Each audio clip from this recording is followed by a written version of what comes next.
Let's talk about coffee. What it do, baby boo?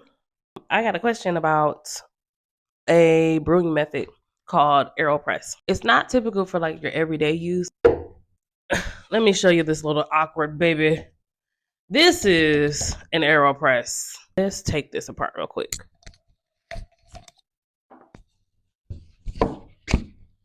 So basically you see, I don't know if you guys can tell, but there's like a little screen here.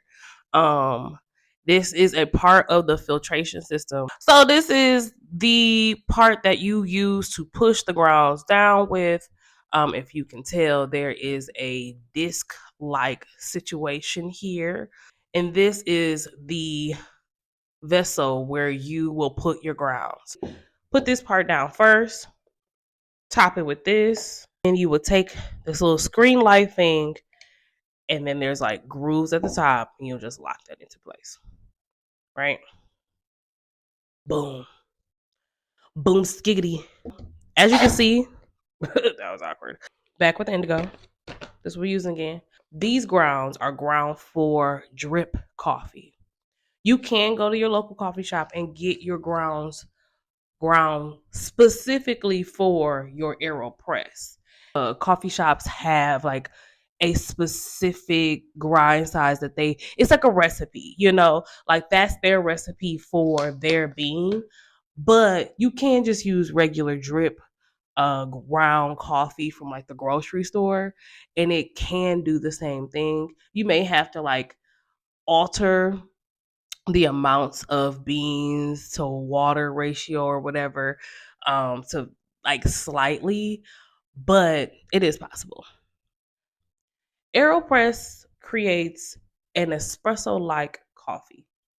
So when we say espresso like, it's usually a heavier, more dense, oilier in texture coffee. You can see it when you swirl it around. It has like a heavier, denser kind of look. And you can feel it in the mouthfeel. So it'll cover the tongue just a little bit differently than like a drip coffee. It was created to have espresso on the go. Today, we're gonna make an Americano. It's the easiest recipe to make with your next to espresso, next to the shot version of Aeropress. It's the next easiest way to drink your Aeropress coffee. When scooping your beans into your Aeropress, be mindful of how strong you want your coffee. Yes, you're gonna have to alter for flavor and whatever, depending on the bean, whatever. You put 3 scoops in this thing, you're gonna be wired. And it also may taste really muddy and nasty. You put 1 scoop in here, half a scoop, you may not get through life. You may be like, what the heck? I'm tired by like 12. So it's really a personal thing. I know some people like muddy coffee. I don't like muddy coffee. I don't like the texture of it. But I also don't like weak coffee when it comes to caffeine. I don't like weak caffeinated coffee. So I'm an in-betweener. I do about one. When pouring this in there, you make sure that baby is in. Like that little suction part is in there. Make sure it is tightly in there. But also make sure there's enough space where you could pour water and beans. It's tricky. So I put 1 scoop. I'm gonna do like one and a little more than a half. A little more than a half. Boom. Right in there. You see those beans right there. So now you want to take your hot water and just fill it up. Not only do you use this little mesh like situation, you also use a disc filter. Put that right at the bottom like that. Then you take a spoon, a knife, something that's not going to make too much of a whooshing kind of like movement in here because you don't want to spill it. So I use a knife and I just stir that up right in there. Kind of get those activated. Boom. Just like that.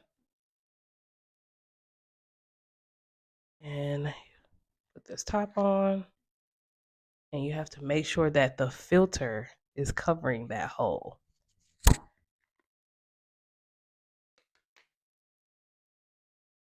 So then you want to take your cup and take this. You want to flip it real fast.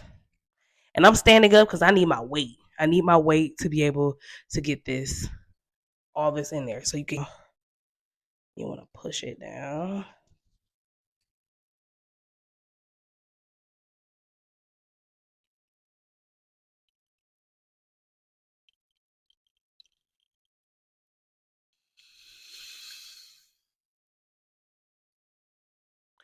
So you can just drink it straight like that. So the idea is here is that you would steam your milk or froth your milk or just pour it straight in there to make an ice latte like situation. Or you would add your water. I'm just gonna drink it. I think I'm just gonna try it straight first and then add all the extra things.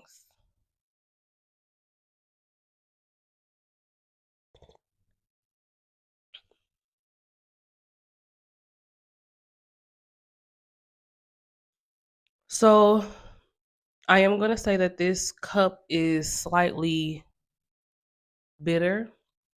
It's not as like chocolatey as I would like it. It's more on the end, the bitter end of dark chocolate. So it's not disgusting bitter.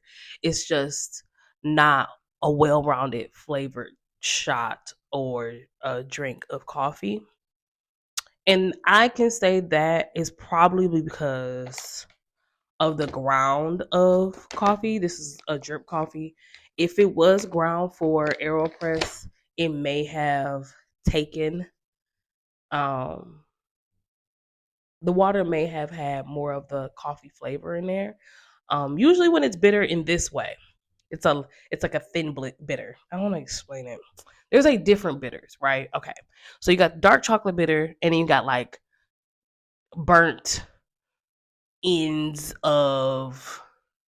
You ever like burnt some meat, and it's just like straight charcoal tasting? That kind of bitter, and that. So there's two different types of like I want to say textures when it comes to that bitter. With the chocolate, dark chocolate bitter, it's more of a juicier. It still has the juicy flavor of chocolate, but it's not as enjoyable. Also, it hits you like right up in here, and the charcoal from like a burnt end of meat, or like on the grill when you burn some meat, that can taste more dusty like, more chalky like. This is like a chocolatey burnt or chocolatey bitter taste. So it's not a horrible bitter taste. It has potential because it's still chocolatey tasting. And if you look at the flavor notes here, chocolate is one of the flavors. So if you have to compare it, so it's a chocolate taste, but it's not a milk chocolate taste, which means it's missing the smoothness and the creaminess of the coffee. And that usually happens when there's too much water involved in the coffee bean extraction. Now you know. But it's not bad. I'm gonna doctor it up, make it make sense. I'll be back. Sometimes you can combat that type of bitterness with a milk, like physically add the milky smoothness that you need. Yeah, there we go. Boom. Now, with the Aeropress, another coffee that people or another brew method that people like to compare the Aeropress to is the French press. Now, the French press is something that I use on a regular basis. I used it in my last video. I didn't really explain it much, but I used it in my last video. It makes uh it has that same oily thickness, but it's in volume just a little bit more, and it also doesn't take much accuracy. Like when you come do the Aeropress, everything has to be lined up. You have to have like they don't sell like those filters everywhere. Um and there's a lot of pieces involved in the Aeropress. When it comes to the French press though, it's really just this vessel and then this. And the filter and everything is already connected to it. You don't have to have any like paper filter unless you wanna you don't have to have like a paper filter unless you want to have like another filter to maybe like absorb some of the oils. But you don't have to have that. It's just this and this. So if you are looking for like a home brewing method that is not a drip coffee situation, this is cool. I'm not gonna lie, it's a headache to clean, but it's a cool way to brew. I will. I'll probably show you how to brew my favorite drink in my next video. Toodles.